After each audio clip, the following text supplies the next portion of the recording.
কে কে কে ওখানে? কে ওখানে? কে ওখানে?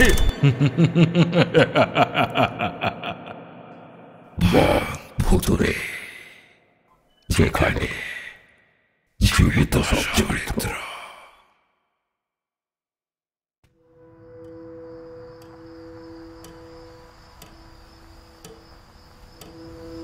ওস্তাদের বৈঠকে বসে জমিয়ে গল্প করছি আমি, পারমিতা এবং স্বয়ং ভুবন ওস্তাদ।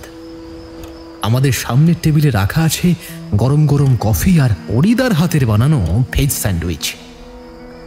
হিল লাভার্স লজের ঘটনাটার পর পারমিতা এখন অনেকটাই সুস্থ। আগামীকাল রাত 8টার ট্রেনে আমরা কলকাতায় ফিরব। এই কয়েকদিনেই পারমিতার মধ্যে একটা আশ্চর্য বদল আমি লক্ষ্য করেছি। যে মানুষটা ভুবন ওস্তাদ এবং তার কাণ্ড কারখানাকে বিশ্বাসই করতে পারছিল না, সে আজ ভুবন ওস্তাদকে কেবল বিশ্বাসই করে না, অনেকখানি সম্মানও করে। এই বিষয়টাতে আমি বেশ খুশি হয়েছি ঠিকই, তবে মজা করবার সুযোগটা কি হাতছাড়া করা যায়? পারমিতাকে মন দিয়ে ভেজ স্যান্ডউইচ খেতে দেখে আমি হেসে উঠে বললাম, আচ্ছা পারমিতা, খুব তো বলতে যে ভুবন ওস্তাদের ভাঁওতাবাজি নাকি তুমি বিশ্বাস করো না, হ্যাঁ? সবই নাকি মিথ্যে। তা দেখলে তো ভগবান কেমন ফেললো। সাধে বলে যে ভগবানের লাঠিতে কোনো শব্দ হয় না। হ্যাঁ, পারমিতা কটমট করে আমার দিকে তাকালো, কিন্তু কোনো কথা বলতে পারল না। আমি পুনরায় বললাম, আমার এই ওস্তাদ ছাড়া কেউ তোমাকে বাঁচাতে পারতো না, বুঝলে? এবারে ভুবন ওস্তাদ আমাকে বাধা দিয়ে বললেন, কি হচ্ছে এটা কি সুবীর? বেচারিকে কেন এরকম ভাবে খেপাচ্ছ? না মা, তুমি মন খারাপ করো না। তোমার জায়গায় আমি হলেও না দেখে কিছুই বিশ্বাস করতাম না। প্রথমবার তোমার এই স্বামীটিও আমায় বিশ্বাস করেনি। চোখে না দেখে শুধু ভগবানকে বিশ্বাস করতে হয় মা, আমাদের মতো অধমকে নয়। পারমিতা নিজের মুখে একটা বিজয়ী হাসি সাজিয়ে আমার দিকে তাকালো। তারপর আমার উপস্থিতি একেবারে অগ্রাহ্য করে সে ওস্তাদের কাছে একটা বিয়ারা রকমের আবদার করে বসলো। আচ্ছা, আপনি যেমন আমায় বিপদের হাত থেকে বাঁচিয়েছেন, আমাদের মেয়ে পরীকে বাঁচিয়েছেন, তেমন নিশ্চয়ই অনেককেই আপনি সাহায্য করেছেন। ওস্তাদ আমাদের সামনে সোফায় বসে বললেন, তা করেছি। আচ্ছা, তাহলে এমন একটা গল্প বলুন না। গল্প? হ্যাঁ, টান টান করা ভূতের গল্প। কি হে সুবীর, তোমার গিন্নি বলে কি এখন বসে বসে আমি গল্প শোনাবো? না না, আমি কিচ্ছু বলবো না বাবা। আপনি যদি গল্প বলেন তাহলে কান পেতে শুনবো, আর না হলে ঘরে গিয়ে ঘুমিয়ে পড়বো। ওর কথা বাদ দিন তো, বলুন না, একটাই তো গল্প শুনতে চেয়েছি, বলুন। আচ্ছা মা, একটু ভাবতে দাও। এরকম আচমকা আবদারে একটু ঘাবড়ে গেছি। একটু ধাতস্থ হতে দাও। বেশ, তাড়াতাড়ি ভাবুন। আচ্ছা সুবীর, তোমার মনে আছে এই মাস 6 আগে আমি একবার কলকাতার কাছেই গিয়েছিলাম? সেই তোমার বাড়ি যায়নি বলে তুমি কত রাগ করলে।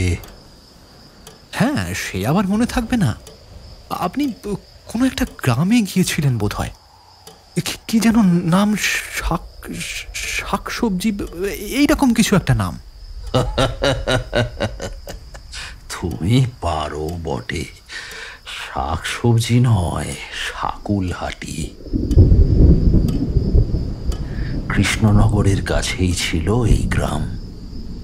দাঁড়ান দাঁড়ান, ওখানে একটা জমিদার বাড়ি আছে না? ওই কয়েকদিন আগে খবরের কাগজে পড়েছিলাম। আমি তো ওই জমিদার বাড়িতেই গিয়েছিলাম। ওই বাড়ির এখনকার মালিক শ্রী বীরেন্দ্র সিংহ রায় আমায় ওখানে ডেকে পাঠিয়েছিলেন। তাই নাকি? তাকে কেন, ভূত তাড়াতে? না, ভূত বন্দি করতে। ইন্টারেস্টিং। বলুন না প্লিজ, কি ঘটেছিল ওখানে? ওস্তাদ চোখ বন্ধ করে বসে রইলেন। আমি বললাম, কি হলো, কি ভাবছেন? ভাবছি গল্পটার শুরু কি করে করব।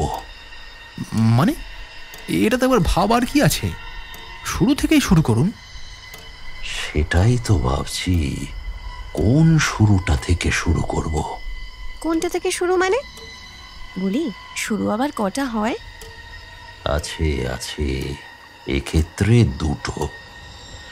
একটা হচ্ছে যাদের নিয়ে ঘটনা তাদের থেকে শুরু করা যায়, আর অন্যটা হচ্ছে আমি যখন থেকে ঘটনায় ঢুকেছি তখন থেকে শুরু করা যায়। না, আমি বরং তোমাদের গল্পের মতো করেই বলি, তাহলে শুনতে বেশি মজা পাবে তোমরা। হ্যাঁ হ্যাঁ, সেটাই বলুন। ওস্তাদ হরিদাকে 1 কাপ করে কফি আনতে বললেন। হরিদা সবার জন্য কফি এনে টেবিলের উপর ট্রে রেখে চলে গেল। আমরা যে যার কাপ তুলে নিলাম। ওস্তাদ কাপে চুমুক দিয়ে বলতে শুরু করলেন, গল্পটা শুরু হচ্ছে 3 জন বন্ধুকে নিয়ে। বিকাশ, সুধীর আর রাঘব, এই 3 জন একে অপরের অন্তরঙ্গ বন্ধু। স্কুল জীবন বা কলেজ জীবনের বন্ধু না হলেও এদের মধ্যে বন্ধুত্বটা গভীর ও সুন্দর। এরা 3 জনেই কাজ করে কলকাতার একটি বিশাল বড় বেসরকারি সংস্থায়। এখনো অবধি 3 জনেই বিয়ে থা করেনি, তাই ছুটি পেলেই একসাথে ঘুরে বেরিয়ে সময় কাটায়। কিন্তু বিগত কয়েক মাস ধরে কাজের চাপে ওদের একেবারেই নাজেহাল অবস্থা। কোম্পানির নতুন প্রজেক্টের জন্য 3 জনকেই বেজায় ব্যস্ত থাকতে হয়েছে প্রায় 8-9 মাস। এবারে কয়েকদিনের জন্য যদি কোথাও থেকে ঘুরে না আসতে পারে, তাহলে কাজের চাপে মুখের ছাপ একেবারে নষ্ট হতে বাধ্য। কিন্তু খিটকেল ম্যানেজার 2 দিনের বেশি ওদের ছুটি দেবে না স্পষ্ট জানিয়ে দিল। অগত্যা অফিসের ক্যান্টিনে বসে ওরা ঠিক করলো ছুটি নিয়ে 2 দিনের জন্য কোথাও ঘুরে আসবে। কিন্তু কোথায়? পাহাড়, সমুদ্র না জঙ্গল, কোথায় যাবি? ধুস, জঙ্গল বা পাহাড়ে যাওয়ার অনেক হ্যাপা আছে। চল সমুদ্রে যাই। আমার আবার সমুদ্র ছাড়া কিছুই ভালো লাগে না। কিন্তু আমার তো পাহাড় ভালো লাগে। আমার কি মনে হয় বলতো, স্বাদ বদলের জন্য একটু গ্রাম বাংলায় ঘুরে এলে কেমন হয়? এটা তো ভেবে দেখিনি। সত্যি তো, পাহাড়, জঙ্গল, সমুদ্র সবকিছুই তো দেখেছি, কিন্তু গ্রাম্য পরিবেশ দেখা হলেও সেখানে থাকা হয়নি। এমন পরিবেশ আর কোথায় পাবি? আমাদের কারোর তো আর গ্রামগঞ্জে কোনো বাড়িঘর নেই। শাকুলহাটির নাম শুনেছিস? না ভাই, সেটা কোথায়? কৃষ্ণনগরের কাছেই। সেদিন একটা আর্টিকেলে পড়ছিলাম, কৃষ্ণনগরের কাছেই শাকুলহাটি গ্রামে রয়েছে একটা 200 বছরের পুরনো জমিদার বাড়ি। এখন সেই জমিদার বাড়িটা ট্যুরিস্টদের থাকার জন্য 1-2 দিন করে ভাড়া দেওয়া হয়। জমিদার বাড়িটা কাদের? মানে ওই বাড়ির জমিদার কারা ছিল? আর্টিকেলে লেখা ছিল, শাকুলহাটিতে শ্রী বকুলচন্দ্র সিংহ রায়ের জমিদার বাড়ি ছিল এককালে। এই বকুলচন্দ্র অত্যন্ত অত্যাচারী জমিদার ছিলেন। প্রজাদের ওপর বিভিন্ন ধরনের অত্যাচার ছাড়াও তার চরিত্রের দোষ ছিল মারাত্মক।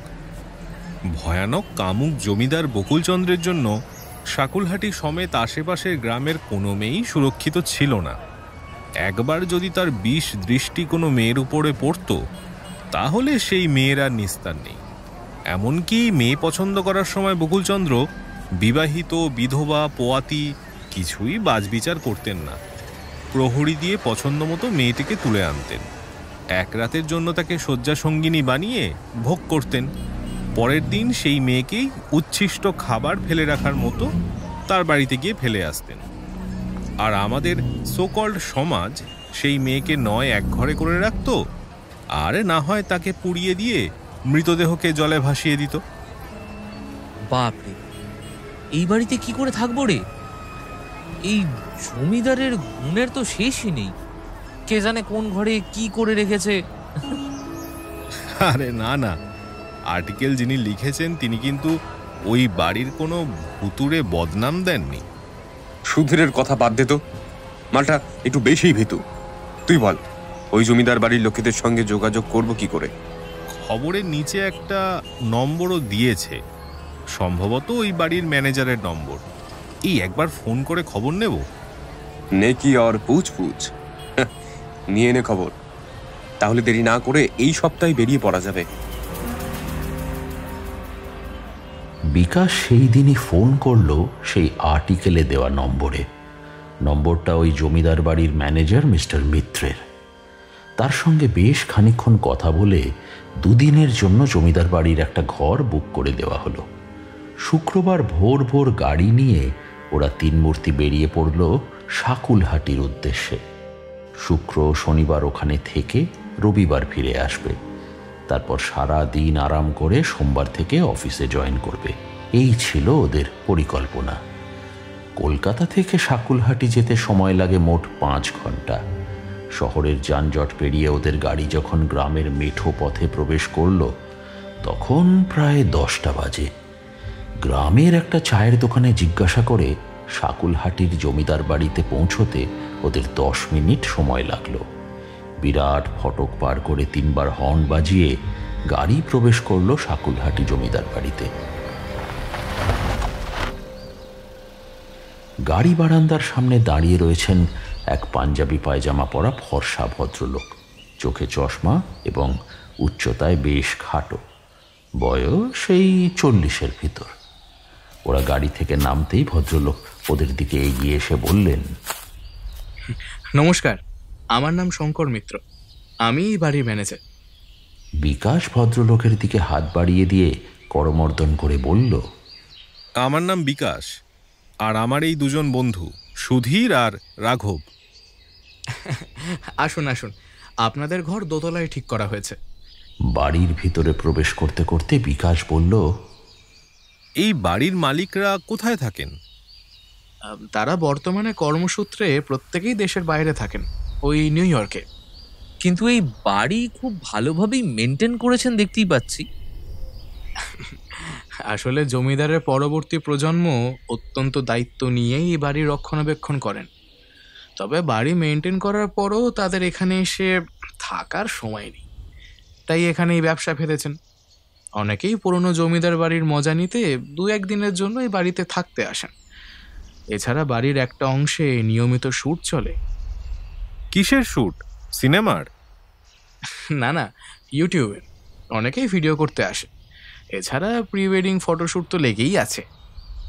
এখন কি আর কোনো টুরিস্ট আছে? আগে না। মানে এই গোটা জমিদার বাড়িতে আমরা একা থাকবো? এমা, একা না একা না, আমিও তো থাকি নিচের তলায় একটা ঘরে। এছাড়া ঠাকুর আছে, বামুনও আছে, আর রুম সার্ভিসের জন্য 3 জন লোকাল ছোকরাকে রাখা হয়েছে।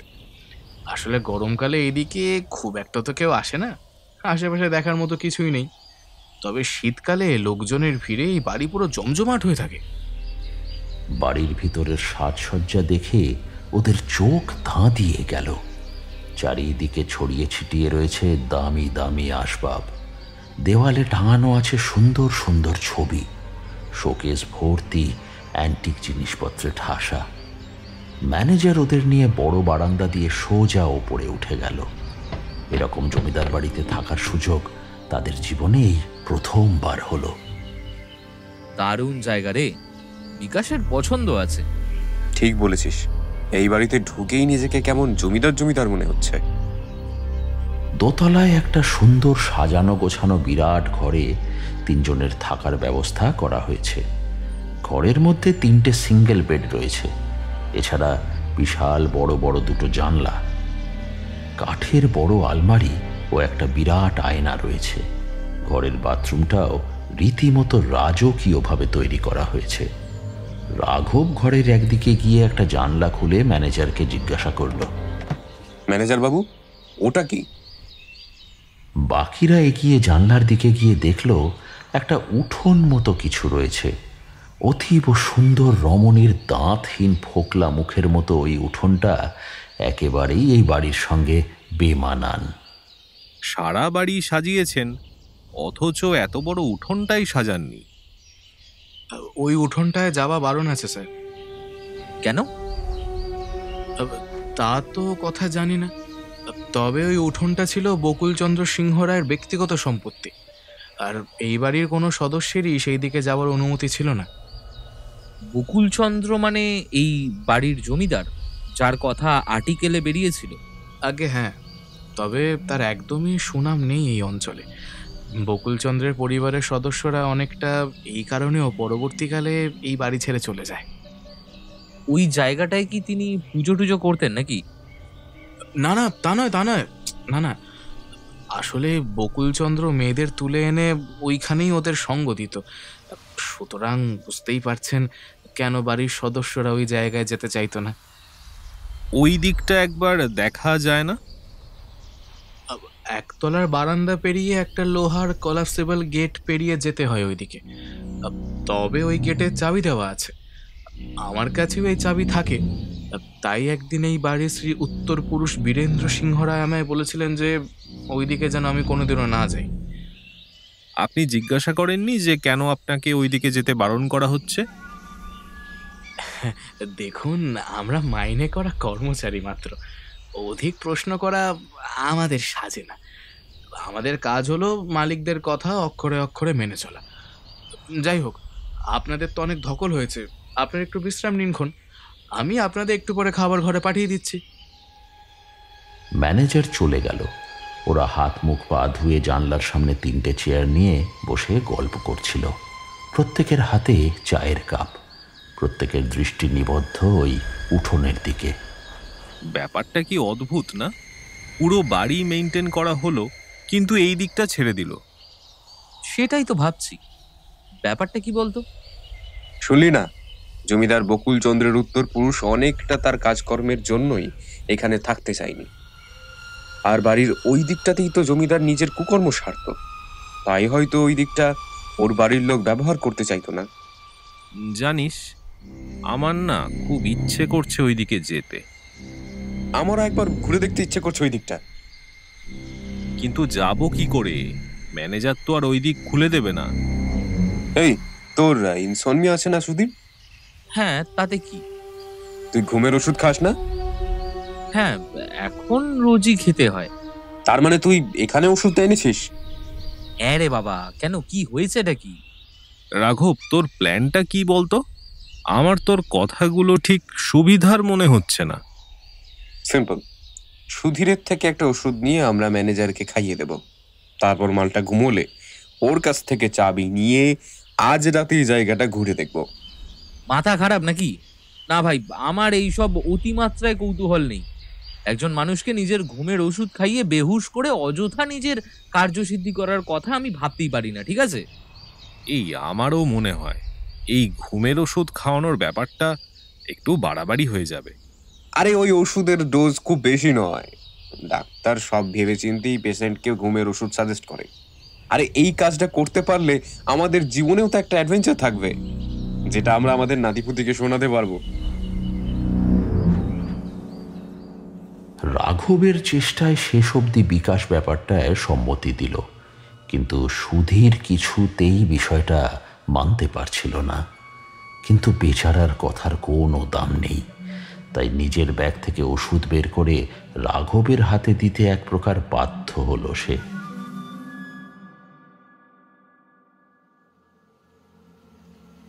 রাত 9টা। ম্যানেজার নিজের ঘরে বসে একটা বই পড়ছে। হঠাৎ তার দরজায় ঠক ঠক করে আওয়াজ হলো। এত রাতে আবার কি এলো? দেখি গিয়ে। খাট থেকে নেমে হাতের বইটা টেবিলে রেখে দরজা খুলল সে। তার সামনেই হাসি হাসি মুখে দাঁড়িয়ে আছে রাঘব। এত রাতে রাঘবকে দেখে ম্যানেজার প্রশ্ন করল, স্যার, আপনি মানে কিছু অসুবিধা হয়েছে নাকি? ডিনার টিনার সব ঠিক ছিল তো? সব ঠিক ছিল ম্যানেজার বাবু। তাহলে মানে এত রাতে স্যার কিছু কি হয়েছে? রাঘব এদিক ওদিক তাকিয়ে ম্যানেজারের দিকে মুখ নামিয়ে ফিস ফিস করে জিজ্ঞাসা করল, মদ চলে? মানে কি বলছেন স্যার? আরে নির্ভয়ে বলুন, মদ চলে? আগে চলে, তবে এখানে মদ খেতে বারণ করে দিয়েছে মালিকেরা, তাই খাই না আর কি। কেউ যদি তাদের নালিশ করে দেয় তাহলে চাকরি নিয়ে টানাটানি হয়ে যাবে স্যার। আরে এখন তো কেউ নেই আমরা ছাড়া, আমরা কেউই বলবো না। চলুন আমাদের ঘরে, সব ব্যবস্থা করে রেখেছি। কিন্তু আপনারা আমায় হঠাৎ মদ খাওয়াচ্ছেন কেন বলুন তো স্যার? হ্যাঁ, মদ সব সময় দল বেঁধে খাবে, আর মাতাল হয়ে কেঁচাল সব সময় একা একা করবে। এই আমার গুরুর আদেশ, তাই দল ভারী করতে আপনাকেও ডেকে যাচ্ছি। এবারে বলুন, রাম না হুইস্কি? মানে দুটোই যদি একটু মানে অল্প অল্প করে। আরে বাস, আপনি তো দারুণ মানুষ, খুব এক্সপেরিমেন্টাল মাইন্ড তো আপনার। তা আগের জন্মে সায়েন্টিস্ট ছিলেন নাকি? ম্যানেজার ঘর বন্ধ করে চাবির গোছা পকেটে নিয়ে বলল, আগে এই জন্মেই তো সায়েন্সের স্টুডেন্ট ছিলাম স্যার। দুজনেই হো হো করে হেসে উঠল। ম্যানেজার ওদের ঘরে আসতেই শুরু হলো মদ্যপান। ম্যানেজার ভদ্রলোককে দেখে মনে হলো বহু যুগ পর বাঘের মুখে রক্তের স্বাদ পড়েছে, তাই দিক বিদিক জ্ঞান শূন্য হয়ে ভদ্রলোক পেগের পর পেগ খেয়ে চলল। রাঘব, একে মনে হয় না আর ঘুমের ওষুধ খাওয়াতে হবে। মাল খেয়েই মালটা কেলিয়ে পড়বে দেখিস। সেটা হলেই ভালো, ওষুধটা তাহলে নষ্ট হবে না। আসলে ওষুধটার অনেক দাম ভাই। কিপটে মরা, বস চুপ করে, ম্যানেজারের সাথে একটু রগড় করতে দে। এই বলে রাঘব ম্যানেজারের পাশে বসে বলল, আচ্ছা ম্যানেজার বাবু, আপনি কোনোদিনও বাড়ির ওই বন্ধ দিকটায় যান না? সত্যি করে বলবেন কিন্তু। না স্যার, যাইনি, তবে যাওয়ার ইচ্ছে ছিল স্যার, একবার তো চান্সও নিয়েছিলাম। তাই নাকি? তা পেলেন না কেন? ওই নিপা বারণ করলে যে। কে নিপা? এই গ্রামেরই মেয়ে স্যার, ওর সাথে ওই আমার একটু মানে বুঝতেই তো পারছেন, ওকে তো আমি বিয়ে করতে চাই, কিন্তু ওর ওই হাড় বজ্জাত বাপটা কিছুতেই আমার সঙ্গে বিয়ে দিতে চায় না। এ বাবা, কেন? কেন আবার? আমি মিত্র আর ওরা মুখার্জি বলে। তা নিপা কি এখানে এসেছিল কোনোদিন? ওর বাপকে তখন দুদিনের জন্য বাইরে যেতে হয়েছিল, তখন ওর বাড়িতে আমায় গিয়ে থাকতে বলেছিল। তখন শীতকাল, এ বাড়িতে উপচে পড়ছে টুরিস্টদের ভিড়, বাধ্য হয়ে ওকে এখানেই ডেকে নিলাম। রাতের বেলা লোকচক্ষুর আড়ালে নিজেকে বাঁচিয়ে নিপা আমার কাছে চলে আসতো। একদিন নিপাকে বললাম, এই নিপা, চলো না বাড়ির ওই বন্ধ দিকটায় গিয়ে একটু সময় কাটাই। এখন ওইদিকে তো সেরম কেউ থাকে না, তাই ধরা পড়া কোনো সম্ভাবনাও নেই। তার ওপর ওই দিকটা একটু অন্ধকার, আর তুমি আমি ওইদিকে মানে। তোমার কি মাথা খারাপ হয়ে গেছে? খবরদার ওইদিকে কোনোদিনও যেও না। কেন? ওদিকে আবার কি আছে? তুমি এখানকার বাসিন্দা নও, তাই জানো না। ওইদিকে জমিদার বকুলচন্দ্র একজন মেয়েকে তুলে নিয়ে গিয়ে রাসলীলা করেছিল তো। হ্যাঁ হ্যাঁ, আমি জানি, তাই তো তোমাকেও এদিকে নিয়ে যেতে চাইছি রাধিকে। না গো না, জমিদার বকুলচন্দ্র রানু নামের একজন মেয়েকে তুলে নিয়ে গিয়ে ওইদিকে রেখেছিল। সেই মেয়েটি ছিল খুবই সুন্দরী, কিন্তু পরে কেউ ওই মেয়েটির খোঁজ পায়নি। তখন এই জমিদার বাড়ির চাকর বাকরদের মুখ থেকে জানা যায়, সেদিন রাতে মেয়েটিকে ভোগ করে জমিদার নিজের প্রহরীদের কাছে মেয়েটিকে গচ্ছিত রেখে চলে যায়। প্রহরীরা সেই দিন অধিক মদ্যপান করে মেয়েটির উপর শারীরিক নির্যাতন চালায়। মেয়েটি এক রাতে অতগুলো রাক্ষসের অত্যাচার সহ্য করতে না পেরে মারা যায়। তখন জমিদার এই সব ব্যাপার জানতে পেরে নিজেদের সম্মান বাঁচাতে ওই অংশের উঠোনে মেয়েটির লাশ পুঁতে দেয়। তারপর থেকে ওই অংশে মেয়েটির অতৃপ্ত আত্মাকে প্রায়শই দেখা যেত। জমিদার বাধ্য হয়ে ওই অংশে সারা জীবনের মতো তালা লাগিয়ে দেয়। মানে আরে তারপর তো আর কেউ ওইদিকে যায়নি? না, কেউ না। কিন্তু জমিদার বকুলচন্দ্র শেষ জীবনে পাগল হয়ে যায়। তাকে ঘরে বেঁধে রাখতে হতো। সে নাকি একদিন সবার আড়ালে বাড়ির ওই অংশে চলে যায়। পরের দিন সারা বাড়িতে তাকে খুঁজে পাওয়া যায় না। একজন প্রহরী দেখতে পায় জমিদার মশাই ওই উঠোনে হাত পা ছড়িয়ে মরে পড়ে আছে।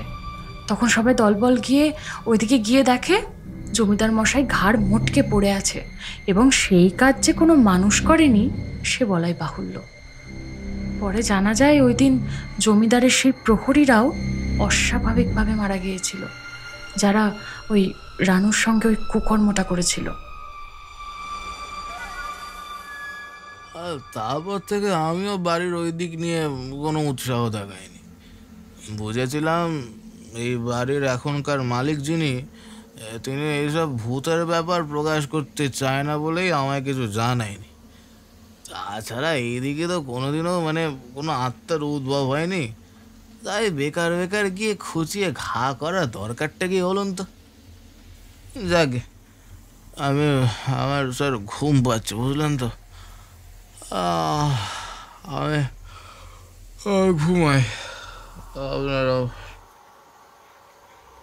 কথা শেষ করে ম্যানেজার বাবু টেবিলে মাথা দিয়ে নাক ডেকে ঘুমিয়ে পড়ল। রাঘব আস্তে আস্তে সুধীরকে বলল, নে সুধীর, তোর ওষুধ শেষ পর্যন্ত কাজে লাগলো না, তোর টাকা বেঁচে গেল। বিকাশ, চোখ কুচকে কি ভাবছিস এত? চল, চাবিটা মালটার পকেট থেকে বের করে নি। আমি দেখেছি ও ডান দিকে রেখেছে চাবিটা। এসবের কি দরকার ভাই? যদি সত্যি ওখানে ভূত থাকে? ভূত থাকলে দেখবি, তাতে কি সমস্যা? না রে, ব্যাপারটা আমারও ভালো লাগছে না। কি দরকার বেকার ঝামেলা ঘাড়ে নেওয়ার? তার চেয়ে বড় কথা, ওই জমিদারকে ঘাড় মোটকে তো কোনো মানুষ মারতে পারে না। কেন পারে না? কি অদ্ভুত রে বাবা, ঘাড় মুটকে কি কেবল ভূতেরাই মারে? রাজস্থানে আমার মামার বাড়ি, দিদার মুখে শুনেছি অনেক আগে ওখানকার ডাকাতেরাও জিনিসপত্র লুট করে পথযাত্রীদের ঘাড় মুটকে ফেলে দিত। ব্যাপারটা ভূত বা মানুষের নয়, ব্যাপারটা হলো অযথা কৌতূহলকে প্রশ্রয় দেওয়ার। চল না ভাই, এত কষ্ট করে এই সুযোগটা পেলাম। 200 বছর ধরে কোনো ভূত কি ওখানে অপেক্ষা করবে? আর যদি করেও, আমরা তো আর কেউ জমিদার বাড়ির নই। সাধারণত জমিদার বাড়ির এই সব কেচ্ছার জন্য জমিদার বাড়ির উত্তর পুরুষেরাই ফলাফল ভোগ করবে, তাই আমরা একদিক থেকে সুরক্ষিত। হ্যাঁ না করতে করতে ওরা প্রত্যেকেই রাঘবের কথায় রাজি হলো। ঘুমন্ত ম্যানেজারের পকেট থেকে চাবি বের করে 3টে টর্চ হাতে নিয়ে ওরা একতলায় নেমে বারান্দা পেরিয়ে পৌঁছলো বাড়ির বন্ধ অংশের গেটের দিকে। কোলাপসেবল গেটের গায়ে বিশাল একটা তালা ঝুলছে। রাঘব বলল, তোরা এইদিকে আলো দে, আমি একটা একটা করে চাবি ট্রাই করে দেখি কোনটা লাগে। বিকাশ ও সুধীর টর্চ ধরে দাঁড়িয়ে রইল। রাঘব একটা একটা করে চাবি ব্যবহার করে চলল, কিন্তু তালা খুলল না। 1, 2 করে করে 15 নম্বর চাবিটা তালায় লাগাতেই তালাটা সশব্দে খুলে গেল। ওরে বাপরে, এই আওয়াজে কারোর ঘুম না ভেঙে যায়? ধরা পড়লে একটাও মার পিঠের বাইরে পড়বে না। ভালো কথা বলছি, এখনো সময় আছে, চল পালিয়ে যাই। উফ, চুপ কর তো, এরকম ভীতু লোকেদের জন্যই কিন্তু বেশি বিপদ বাড়ে। রাঘব যতটা সম্ভব আস্তে আস্তে কম আওয়াজ করে গেটটা সম্পূর্ণ খুলল। 3টে টর্চের আলোতে উঠোন বেশ অনেকটাই আলোকিত হলো। তার উপর পূর্ণিমার চাঁদ উঠেছে মাথার উপর। চাঁদের স্বচ্ছ আলোতেও পরিষ্কারভাবে উঠোনটা দেখা যাচ্ছে। উঠোনের এক পাশে রয়েছে 2টো ঘর, আর অন্য পাশে একটা ছোট্ট বেদি। সেই বেদির উপর রয়েছে একটা ভাঙাচোরা চেয়ার আর একটা ছোট্ট টুল। ঘর দুটোর দরজাগুলো ভেঙে মাটিতে পড়ে আছে। আস্তে আস্তে ওরা প্রবেশ করলো একটা ঘরে। এই ঘরে কোনো আসবাব নেই। আশেপাশে অজস্র মাকড়সার জাল। ফাটল ধরা দেওয়াল থেকে খসে পড়েছে চুন সুরকি। এছাড়া কড়িবর্গা খুলে নেমে এসেছে অনেকটাই। এই কড়িবর্গা ভেঙে পড়তে আর বেশি দিন বাকি নেই। আমাদের ঘাড়ে এখন না পড়লেই হলো। তবে এই দিকটা বেশ অনেকটাই ছোট, তাই না সুধীর? হ্যাঁ, তাই জন্যই এদিকটা মেরামত করেনি এরা। বড় নদীর 5টা ঘাটের মধ্যে একটা ঘাট যদি ব্যবহারযোগ্য নাও হয় তাতে বিশেষ ক্ষতি নেই। এই জমিদার বাড়ির একটা সামান্য অংশ অকেজো হয়ে পড়ে থাকলেও এদের ব্যবসায় কোনো আর্থিক ঘাটতি হবে বলে মনে হয় না। আমার মনে হয় এরা অপেক্ষা করছে এই জায়গাটা নিজে নিজে ধূলিসাৎ হয়ে গেলেই দেখবি এই দিকটাও সুন্দর করে সাজিয়ে ব্যবস্থা করবে। এবারে ওরা এগিয়ে গেল অন্য ঘরের দিকে। এই ঘরটা আগের ঘরটার চেয়ে কিছুটা বড়, তবে এই ঘরে কোনো জানলা নেই। এই ঘরের দরজা বন্ধ হলে তো মানুষ দম আটকে মরে যাবে রে। এই ঘরটাই মনে হচ্ছে জমিদারের টর্চার চেম্বার ছিল। আমারও তাই মনে হচ্ছে। দেখ, ওইদিকে একটা বিশাল পালঙ্ক আছে, যদিও প্রায় ভেঙে পড়েছে, তবে সেগুন কাঠের যে সেই বিষয়ে সন্দেহ নেই। এই এই ওদিকে কে যেন ছুটে গেল। সুধীরের কথা শুনেই ওরা তাড়াতাড়ি পিছনে ফিরল। টর্চের আলো ফেলল উঠোনে, কেউ কোথাও নেই। কিরে সুধীর ভাই,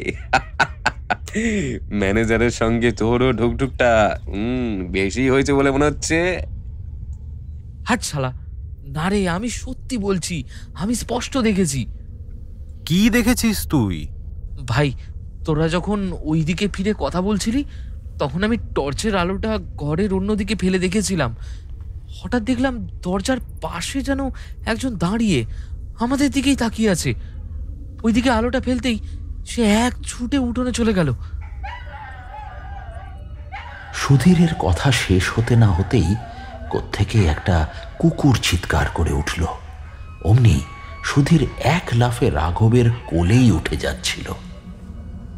আচমকা এই কাণ্ডের ফলে রাঘব আর সুধীরের হাত থেকে টর্চটা মাটিতে পড়ে ভেঙে গেল।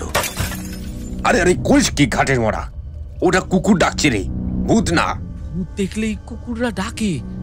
এই মালটাকেও 2-4 পেগ বেশি গিলিয়ে ঘরে রেখে আসা উচিত ছিল। এমন সময় বিকাশের টর্চটাও দপদপ করে নিভে গেল। বিকাশ ডান হাতে টর্চ ধরে বাঁ হাতে বারবার আঘাত করেও টর্চ জ্বালাতে পারল না। নাও, এবার ঠেলা বোঝো। ধুর শালা, এখনই ব্যাটারি শেষ হতে হলো। আমার ভাই কিছু ঠিক লাগছে না। চল, এখনো সময় আছে, এখান থেকে বেরিয়ে যাই। সেই ভালো, চল চল চল। আস্তে আস্তে ওরা ঘর থেকে বাইরে এলো। চাঁদের আলোয় ওদের পথ দেখতে অসুবিধা হলো না। বিকাশ ও রাঘব গল্প করতে করতে গেটের দিকে এগিয়ে গেল। রাঘব নিজের পকেটে হাত দিয়ে চাবি বের করতে গিয়ে স্থির হয়ে দাঁড়িয়ে পড়ল। কি হলো? দাঁড়িয়ে পড়লি যে? চাবিটা তো পকেটে রেখেছিলাম, এখন দেখছি নেই। তোর কাছে আছে? কই না তো। সুধীর, তোর কাছে? এ কি, সুধীর কোথায়? রাঘব পিছনে ফিরে দেখল সত্যিই সুধীর ওদের পিছনে নেই। এমন সময় চাঁদের আলোতে সুধীরকে দেখা গেল। উঠোনের মাঝ বরাবর হাত পা ছড়িয়ে মাথা নিচু করে বসে আছে সুধীর। কিরে, পড়ে গেলি নাকি? সুধীর কোনো উত্তর দিল না। ওরা এগিয়ে গেল সুধীরের দিকে। সুধীর মাথা নিচু করে দুদিকে পা ছড়িয়ে বসে দুলছিল।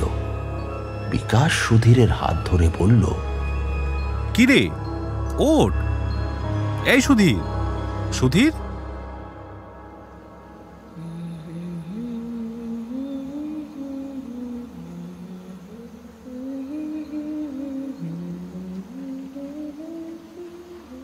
সুধীর নিজের হাত ছাড়িয়ে গুনগুন করে গান ধরল।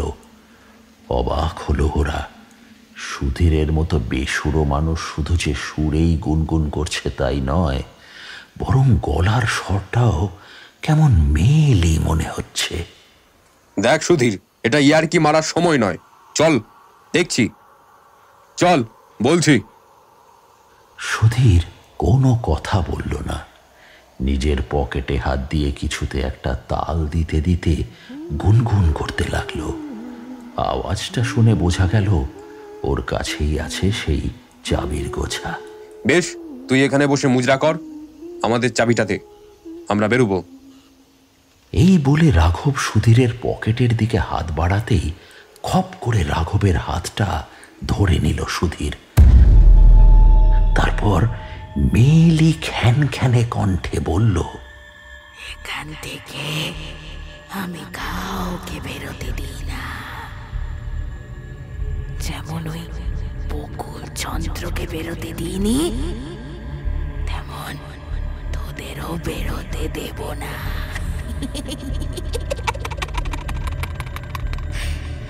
তোদেরও বেরোতে দেব না।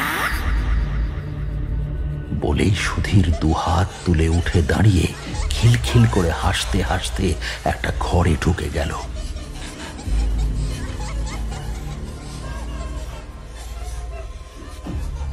এই গতিক ভালো ঠেকছে না রে রাঘব, কি করি বলতো? পালিয়ে যাই চল। কিন্তু সুধীর?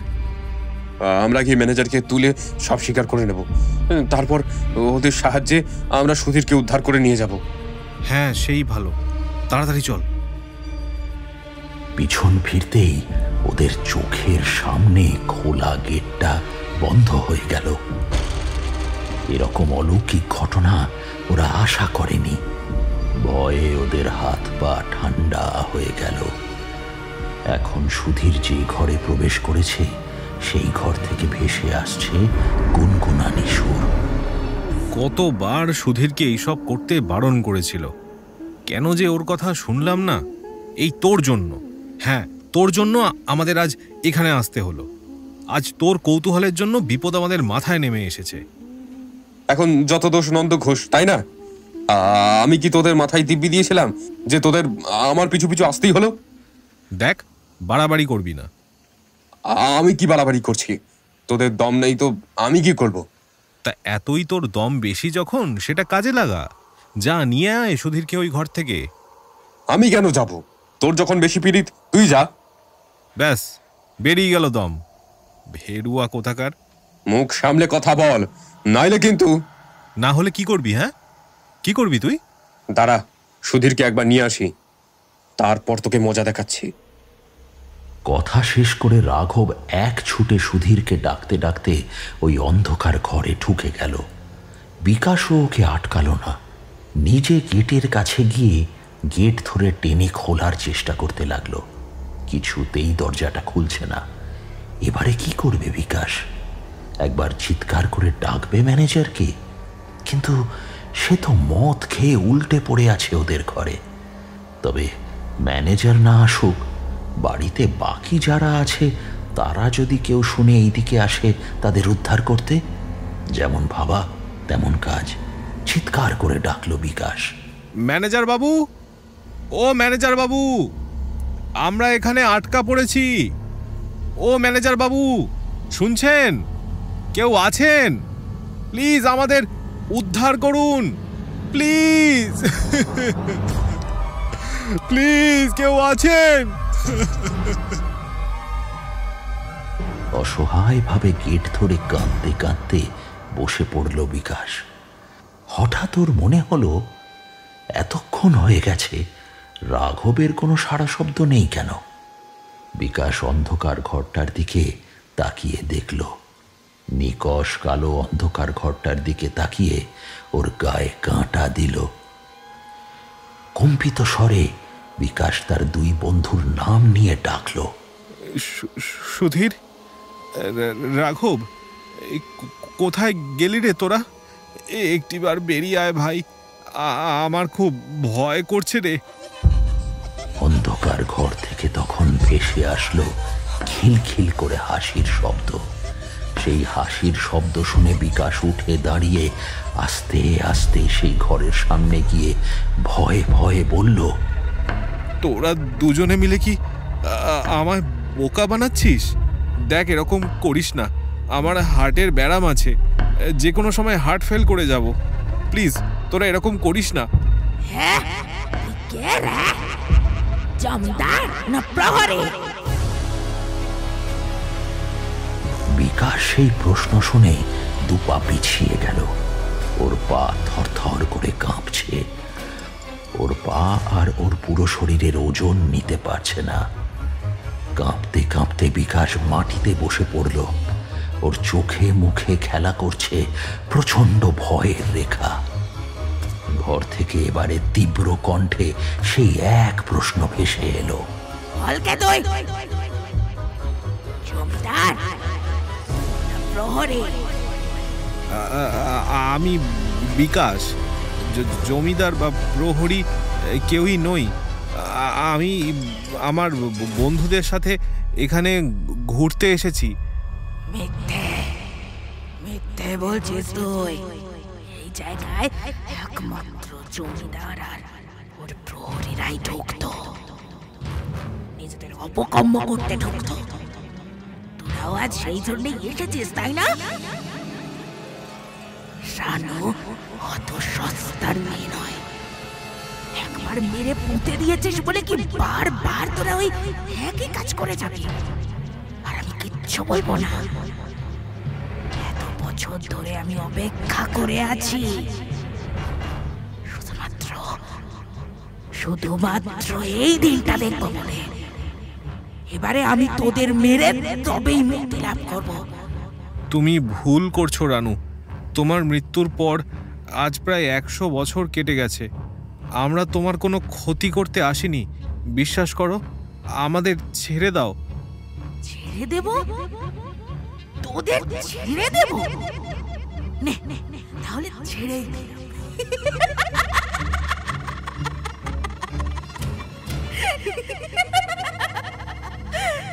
নে ছেড়েই তো দিলাম।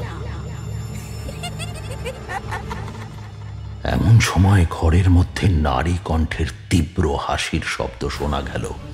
তৎক্ষণাৎ বিকাশের পায়ের কাছে ছুঁড়ে ফেলে দেওয়া হলো রাঘবের নিথর দেহ। চাঁদের আলো এসে দেখল মাটিতে পড়ে থাকা রাঘব আর জীবিত নেই। ঘাড় মটকানো অবস্থায় ওর পায়ের কাছে মরে পড়ে রয়েছে। বিকাশ ভয়ে আর্তনাদ করে কেঁদে উঠল।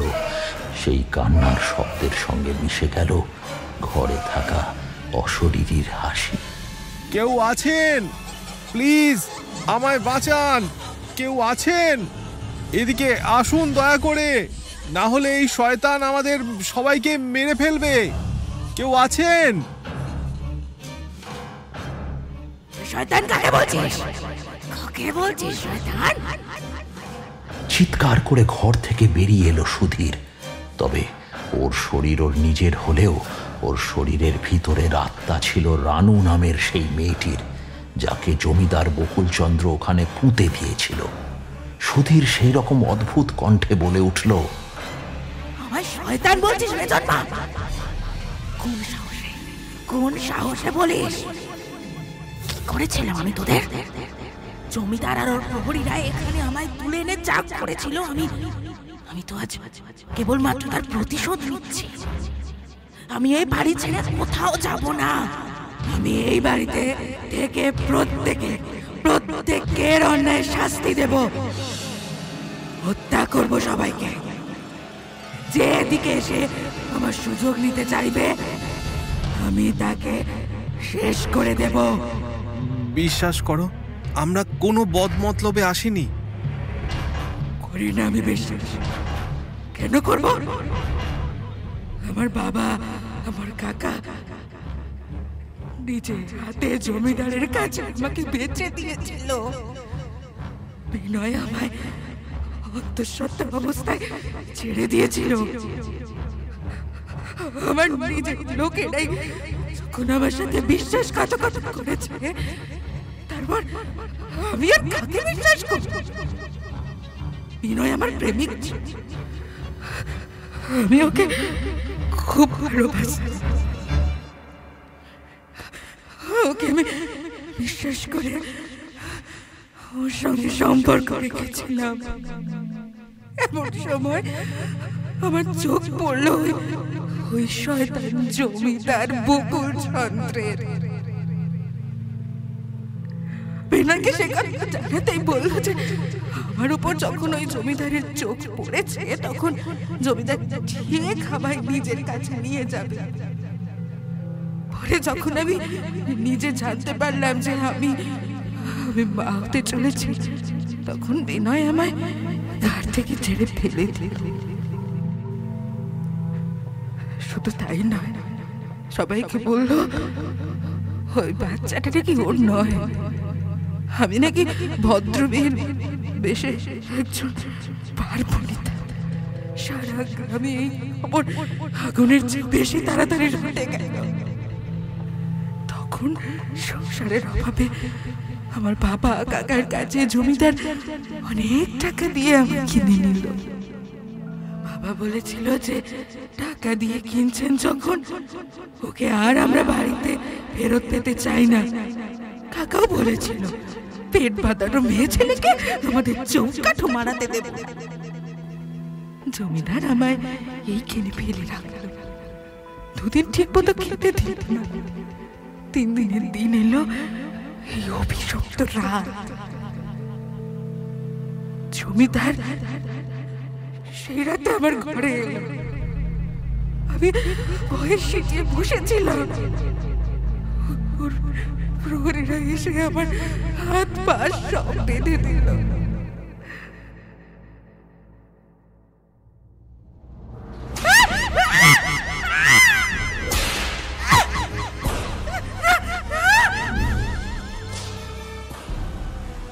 জমিদার চাবুক দিয়ে আমায় মারতে শুরু করলো। মারতে মারতে হাত মোড়া করে দিল। পাগলের মতো আস্তে আস্তে আমায় মারছিল, যেন আমার চিৎকার আমার ব্যাকুলতা দেখে ওর খুব আনন্দ হচ্ছে। মারতে মারতে আমায় প্রায় অসাড় করে দিয়ে হাত পায়ের বাঁধন করে দিল।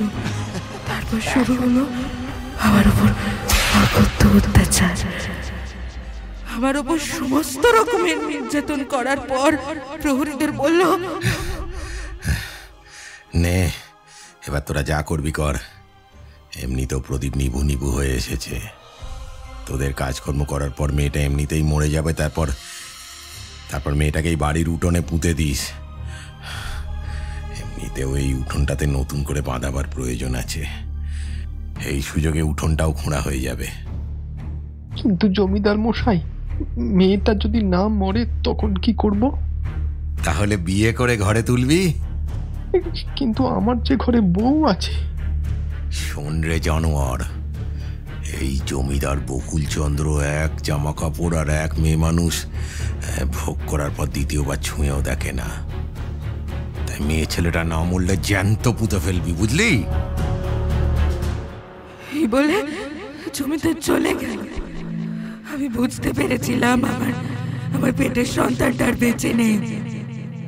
এই অবস্থায় ওর প্রহরীরাও আমায় ভোগ করতে ছাড়বে না।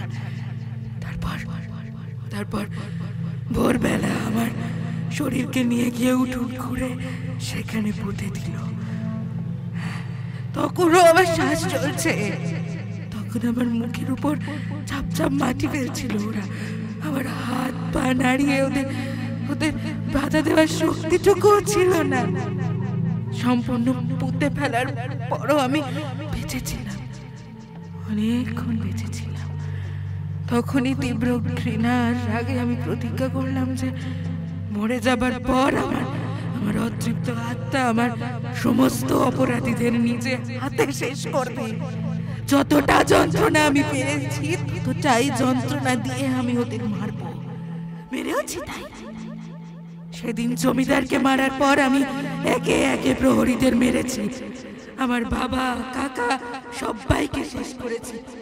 সবশেষে বিনয়কেও মেরেছি। কিন্তু তারপরও আমি মুক্তি পাই নাই। ঘুরে ফিরে এই বাড়ির উঠোনটা যেন আমায় টানে। কিছুতেই চেয়েও আমি মুক্তি পাই না।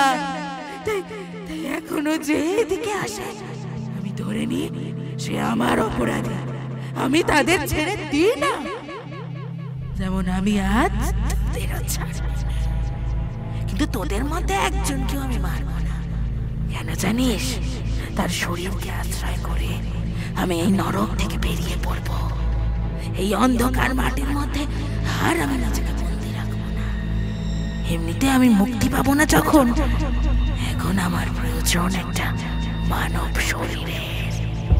কিন্তু আমরা তো তোমার কোনো ক্ষতি করিনি, তাহলে তুমি আমাদের মারতে চাইছো কেন? আমরা তো এই জমিদার বাড়িরও কেউ নই। এই রানু কাউকে ছাড়বে না। এদিকে আসা প্রত্যেকটা মানুষ নোংরা। এই জমিদার বাড়িরও সবাই শয়তান। রানুর অতৃপ্ত আত্মা আজ থেকে এদের কাউকে ছাড়বে না।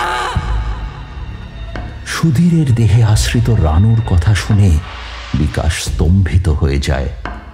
নিমেষের মধ্যে সে দেখে সুধীরের শরীর থেকে সাদা আলোর ছটা বেরোতে থাকে। ওর সারা শরীরে ফুটে ওঠে চাকা চাকা দাগ। অজানা আতঙ্কে বিকাশের শির দাঁড়া বেয়ে নেমে আসে হিম স্রোত। তবে কি সে এখান থেকে আর বেরোতে পারবে না? সুধীর অদ্ভুতভাবে হাসতে থাকে। হাসতে হাসতে সে গোঙাতে গোঙাতে এগিয়ে আসে বিকাশের দিকে। তারপর বিকাশের গলা টিপে ধরে মাটিতে ছুঁড়ে ফেলে দেয় সে। তারপর বিকাশের বুকের উপরে উঠে সে ওর গায়ে আঁচড়ে আঁচড়ে রক্ত বের করতে থাকে। বিকাশ প্রাণ ফাটা চিৎকার করে ওঠে, দেখো, আমি জানি তোমার সাথে যা হয়েছে তা ভীষণই অন্যায়, কিন্তু এতে আমাদের কি দোষ ছিল? আমাদের যেতে দাও। একজনকে তুমি বিনা কারণে হত্যা করেছো। এখন আমাকে আর সুধীরকে মুক্তি দাও। এই অন্যায় করো না। সব পথ বন্ধ। আমিও সেদিন মুক্তি চেয়েছিলাম, কেউ দয়া করেনি আমায়। আজ আমিও তোদের দয়া করব না।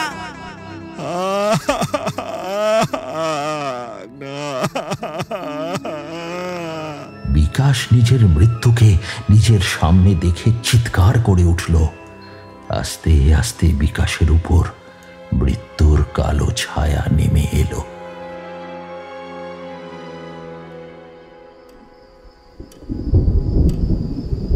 এতদূর শুনে পারমিতা বলল, এরপর কি হলো? পরের দিন সকালে বিকাশ আর রাঘবের বিভৎস মৃতদেহ পাওয়া গেল। তবে সুধীরকে পাওয়া গেল জীবিত অবস্থায়, কিন্তু তার শরীর দখল করেছিল সেই অতৃপ্ত আত্মা। ওই রানু বলে মেয়েটির? বীরেন্দ্র তখন বিদেশ থেকে ভারতে এসে ভারতের বিভিন্ন স্থানে পরিবারকে নিয়ে ঘুরে বেড়াচ্ছিল। নিজের বাড়িতে হেন বিপদের কথা জানতে পেরে সে সঙ্গে সঙ্গে শাকুলহাটি পৌঁছয়। তার তো তখন মাথায় হাত। নতুন ব্যবসা, এই সব খবর জানাজানি হলে তো সর্বনাশ হয়ে যাবে। তাই সে আমায় ডেকে পাঠিয়ে সমস্ত কথা খুলে বলে। আসলে সুধীরেরও পারমিতার মতো অবস্থা হয়েছিল। অতৃপ্ত আত্মা একবার যদি কারোর শরীর বশ করে নেয় তাহলে তাকে সহজে ছাড়তে চায় না। রানুর আত্মাও সুধীরের শরীরকে ছাড়তে চাইছিল না। অগত্যা প্রায় 5 দিন ধরে সুধীরকে রীতিমতো নাজেহাল করে সেই জমিদার বাড়িতেই আটকে রেখেছিল সেই আত্মা। তারপর কি করে বাঁচালেন সুধীরকে?